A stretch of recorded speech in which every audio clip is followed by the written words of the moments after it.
waddan dhan ayaa hal mar lagu kala cararay kadib markii baddii ay ka guurtay. Markii hore muuqaalkan ayaa laga soo duubay oo dadku sidan ay ugu baashaali jireen xeebtan, balse waqtigaasi kadib maxaa dhacay? Mucjiso Ilaahay ayaa ku dhacday dadka halkan idinkaga muuqda, waxaana waddankoodii loo bedelay sida muuqaalkan kale aad ka aragtaan. Halka dadkii oo dhan ay ku kala carareen, dhulka waxaa ka soo baxaya noh ama sidoo kale kulayl aad u daran. Bahalo ayaa dhulkii uga soo baxay. Xeebtana waxay ahaa jirtay xeeb fisqiga kaliya lagu faafiyo, balse Ilaahay sidan ayuu u bedelay oo mucjiso ayaa Ilaahay bartanka ka dhigay. Gaaladii ayaa Ilaahay aad u cadaabaya, balse yawmal qiyaamihii ayaa la taagan yahay. Haddii aad tahay qof Islaam ah, ku salli nabigaaga calayhi salaatu wasalaam. Sidoo kalena qaybta commentiga Allahu Akbar ku soo qor. Soomaaliya ayaa looga baqayaa inay sidan oo kala noqoto. Xeebtu markii hore sidan ayay u qurxoonayd, sidan ayay dadku ugu soo dalxiisi jireen. Waxa ay ahayd xeeb aad u qurux badan oo dadku ay jecel yihiin, kuna taala magaalo Argentina, waddanka Argentina magaalo ku taala ayaa markii hore ahayd meel aad u qurux badan, kadibna isku bedeshay meel lagu kala cararo oo dadku ay ku kala tagaan. Naaguhu waa isqaawi jireen, waxa ay isaga dabaalan jireen biyahaasi quruxda badan. Balse Soomaaliya ayaa looga baqayaa in mucjisadani ay ka dhacdo, badduna ay ka guurto. Gabadha kaaga muuqata halkan mucjiso ayay sameynaysaa iyo sidoo kale arrin argagax leh. Subxaanallah, waxaa laga duubayaa muuqaal, waxay timid aroos. Sidoo kale waxaa lagu dul daadinayaa dollar ay dadku u baahan yihiin. Halkan ayay leedahay aroos ayaan u soo labistay, balse gabadhan maxaa u qarsoon ayaad is leedahay. mucjisadu nabigii uu sheegay calayhi salaatu wasalaam ayaa taagan. saacada qiyaamadu ma dhacaysa buu nabigu imani mayso ilaa ka hor aad aragtaan 10 calaamadood buu nabigu calayhi salaatu wasalaam. 10 ka calaamadood waa calaamatul kubra ayaa la yiraahdaa, laakiin waxaa jira ashraab saaca wax la yiraahdo calaamatul sughra iyo kuwa la arkay maanta. haddii la tiriyana maanta magaalo walba waa laga helayaa calaamatul sughra, laakiin nabigu saxaabada xadiiska wuxuu ugu sheegay saacada qiyaamadu inaynan dhici doonin ilaa aad aragtaan ama adduunyada dusheeda lagu arko 10 calaamadood buu nabigu yiri calayhi salaatu wasalaam. waxau rasuulkeenu yiri saacada qiyaamadu ma dhici doonto ilaa la arko 10 calaamadood. markaa buu nabigu sheegay qiid samada ka imanaya buu nabigu sheegay, kama fi nass alqur'aan فافتقد يوم تأتي السماء بدخان مبين يغشى الناس هذا عذاب أليم. وعو نبيغو شيغي قيد سمدا كيمن يبو نبيغو شيغي، وعاكلو نبيغو شيغي دجال بو نبيغو شيغي عليه الصلاة والسلام. وأدوية بقعات كما تشالو إلا دجال ومريا داتكنا وحو كدا دعينيا إنو يهي ربكي إساقو داتك أبورينو يهي بو كدا دعينيا.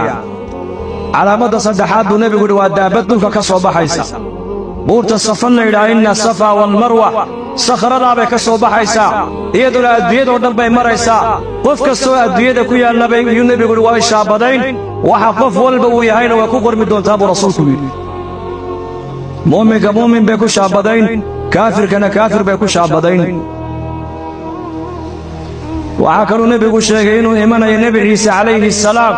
ينزل عليكم ابن مريم حكما عدلا فيكسر الصليب ويقتل الخنزير ويضع الجزية.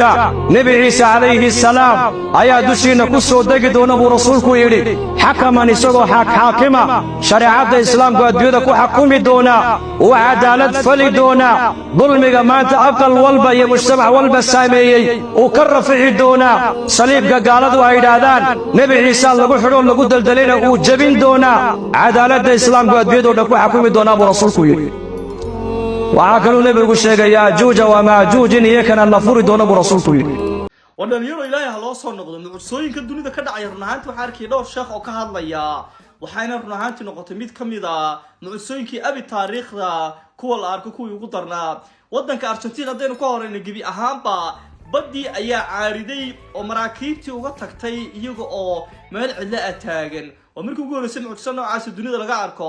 shalay waxaa la soo duubay fiidiyoyo tusinaya soo kale warbaahinta lagu faafiyay baddii oo gebi ahaanba ka caariday maraakiibtiina ay taagan yihiin meel ciid dhexdeeda ah.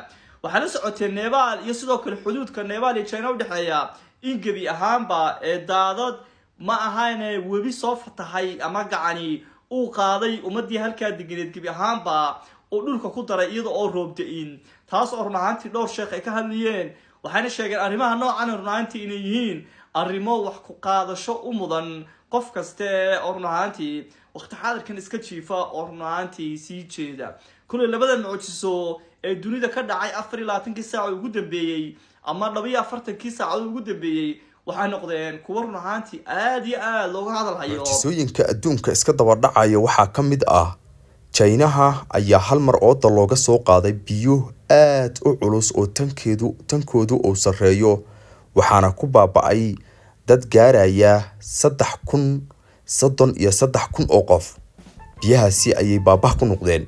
sidoo kale tanina waa mucjiso kale oo badii ayaa ka guurtay halkan sida muuqaalkan in kaga muuqata gabdhaha halkan qaybtan ayay meeshaan markii hore ahayd oo waxay ahayd meel aad u qurux badan oo biyo leh oo jawiga uu u fadhiyo balse hadeertan hadii aad isku daydo inaad meeshaas marto waxa ay kula galaysaa dhulka ama bahal ayaa ka qaniinaya. hadaba xeebtani waxa ay ahayd meel aan Allah lagu xasuusanin naagu ay iska qaawiyihiin dadka muslimiinta ah oo ay aad ugu yar yihiin oo ay yihiin 2 qof iyo 3 qof halka meeshaan dadka yimaada ay gaarayaan 5,000. hadaba xeebtani sidii dadka Ilaahay ugu caasinayeen ba alle wax yar tusiyay wax yar oo mucjisooyinkiisa kamid oo Allah saa u taabsiyay biyihii baa ka guuray badii baa dhaqaajiday meelihii lagu dabaalayo oo dhan waa la iskaga tagay dadku hadeertaan ama kaag ay magaaladii iyo taag ay magaaladii ka jira. sidoo kale kulayl daran ay meeshii soo deynaysaa qabowga badneed ee lagu raaxaysan jiray ee waxa weey aan Allah looga baqi jirin. hadaba meeshan mucjisadan oo kale ayaan uga baqayaa Soomaaliya inay ka dhacdo. Soomaaliya hadda bariyihii dambe aad ayaa la isku qaawinayaa gabdhuhu waa isqaawinayaan wiilashu waa iscadeynayaan balaaya ka jirta dadka waa lagu leynayaa. Ilaahay subxaanahu wa ta'aala dadka ummadda Ilaahay ha kala qaboojiyo oo dadka ha lagu waaniyo wacdi iyo sidoo kale waano hala waaniyo ummadda Ilaahay. waxaan oo kale mucjisadan oo kale hadii ka dhacdo Soomaaliya run ahaantii waa inta badan wadamada gaalada ayaa Ilaahay ku jabiyaa oo Ilaahay mucjisooyinkiisa waxa weey ku kala yareeya gaalada sababtoo gaaladu waa tiro badan ayaan anagana waa naga tarmi ogyihiin islaamka marka sidaas darteeda gaalada Ilaahay u jabaa marka Ilaahay subxaanahu wa ta'aala qaatamada la haleeshiyo channelkan hadaad ku cusub tahay Xodala Media ee wacdi iyo waano oo ummadda islaamka Ilaahay lagu garab istaago fadlan subscribe sar sidoo kale la galay muuqaalkan hadii qof islaam oo shahaado diintiisa ku dhaganaatana Allahu akbar soo qor mahadsanid.